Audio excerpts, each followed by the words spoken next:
Joining us now is Peter Schiff, CEO and Chief Global Strategist at Euro-Pacific Capital. Peter, welcome back to Newsmax TV.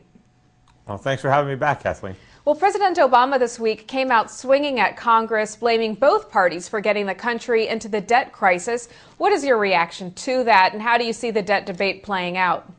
Well, the president is right, but, he's part of the blame as well. He was a member of Congress for a while, and as a president, he has been pursuing policies that have increased the deficit. Government spending has exploded under the Obama administration, financed by deficits. So he is certainly part of the problem, and so far, he is not part of the solution. What do you think are the chances of an actual U.S. default? Well, I think the chances of an official default where we don't pay, I think, is rather slim. I think alternatively we'll end up defaulting through inflation, which is just as bad and maybe even worse. And so under that type of default, we don't refuse to pay.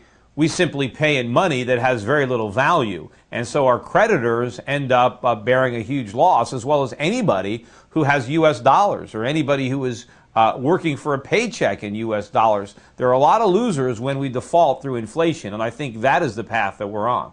Now, you've gone on record warning of a double and triple dip recession. Is that indeed where we're headed? Absolutely. I mean, as long as the government tries to engineer phony recoveries based on monetary and fiscal stimulus, each recovery sows the seeds of its own destruction, because as soon as the stimulus wears off, the hangover sets in, and the hangover is a return to recession. We're not going to have a real, genuine, lasting recovery until the government gets out of the way and allows the market to correct. We need to go through a real recession, as painful as that is. The government has to stop numbing the pain with the Novocaine. What we need is a restructuring of our economy. We need less spending, less debt, less consumption, more savings, more production, less government, fewer regulations. A lot of things are needed to get a real recovery. Unfortunately, we don't get any of that. We just get more of this artificial stimulus, and so we go from recession to recession.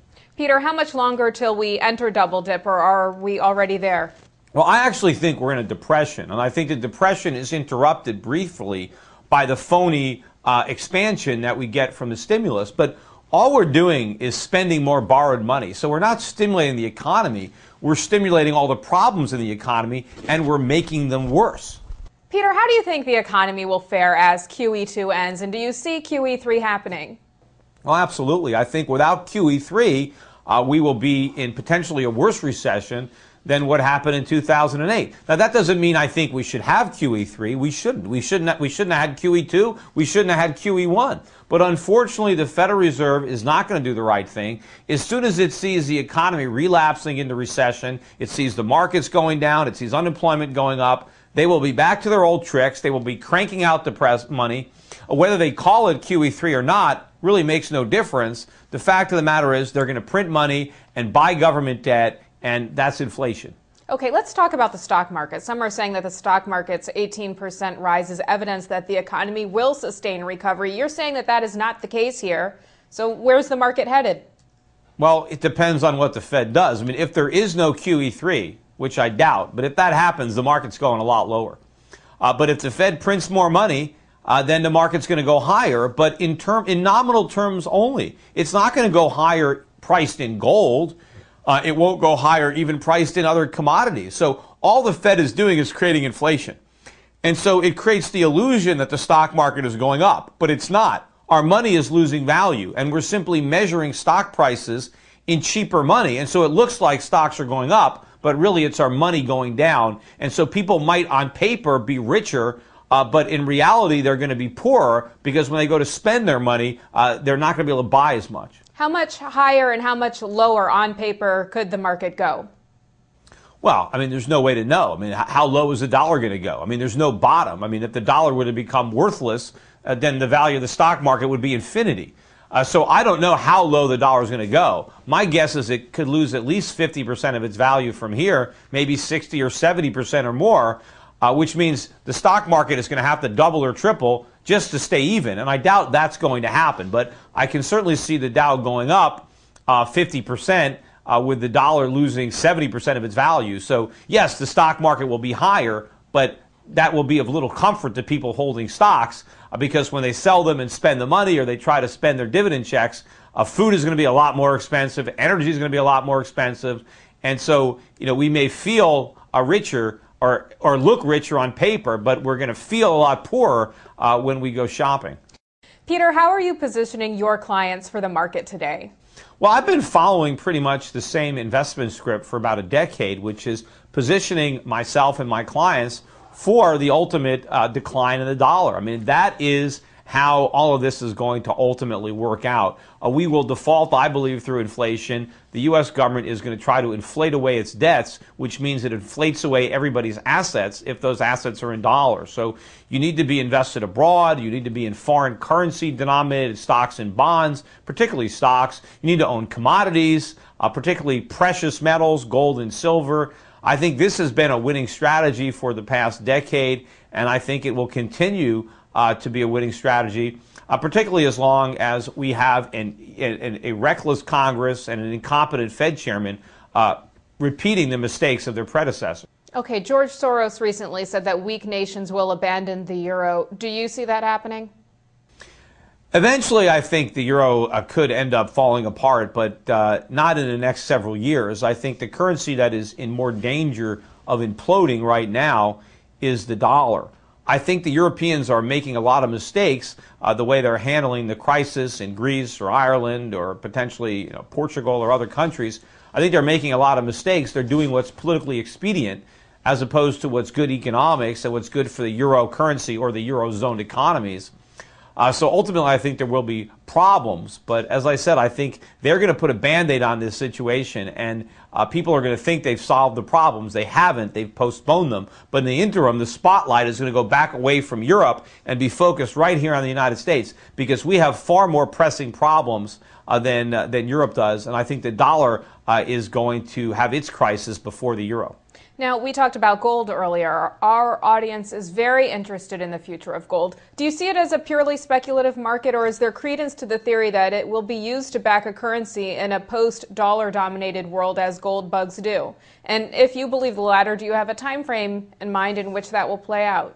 I believe it. I don't necessarily know what the time frame is, but I think if we have a real currency crisis in this country where the dollar is imploding, interest rates and consumer prices are skyrocketing, in the type of environment that will usher in civil unrest, riots, who knows, maybe the politicians will finally do the right thing and go back to a gold standard. I know our creditors, like China, their economy is suffering lots of inflation because they anchored their currency to the dollar. That was a mistake.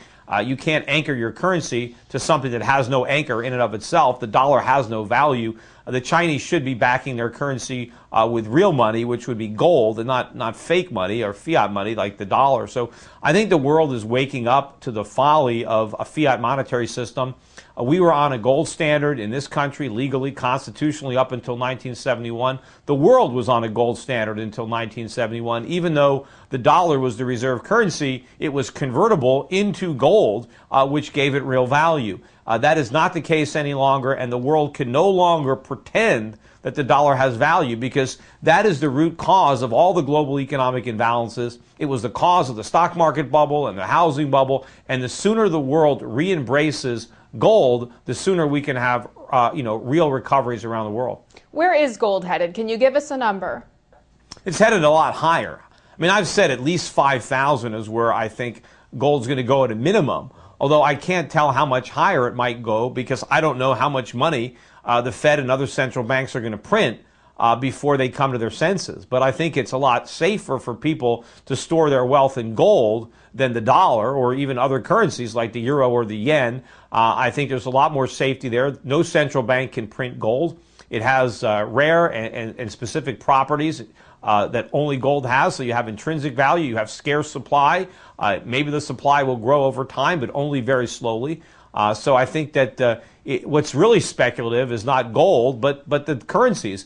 Speculation is holding the dollar and betting that politicians in Washington are going to suddenly be fiscally responsible, or betting that central bankers are going to suddenly be responsible. I think that's a big gamble. I think people that are holding U.S. currency, they're the ones that are speculating, and it's a wild riverboat gamble. I would rather play it safe and own gold.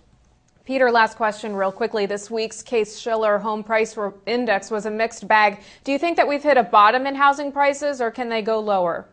Oh, they can go lower and they will go lower, particularly if there's no QE3. Prices will go a lot lower. But if the Fed, blinks and we end up with a QE3, as I think, then that will somewhat diminish the decline in real estate prices. But I still think they're going to go lower even with QE3, just not as low as they'll go without it. But of course, in real terms, adjusted for inflation, prices will drop even further with QE3 than without it. But who knows how much lower? I don't know. But if anybody is looking at housing as an investment, they're mistaken. They should look someplace else. Is it possible that it makes sense to buy a house to live in it, even though you're going to lose money? That depends on your circumstances. I mean, a lot of times renting is a much better alternative, and people need to stop listening to the real estate agents that just tout real estate as if it can only go up, and actually do the numbers and do what makes sense. Because for a lot of people, renting makes a lot more sense, and the money they save by renting and not owning, well, they can invest that money in something that actually might go up. All right, CEO and Chief Global Strategist at Euro Pacific Capital, Peter Schiff, thanks so much for being here. Thanks for having me on.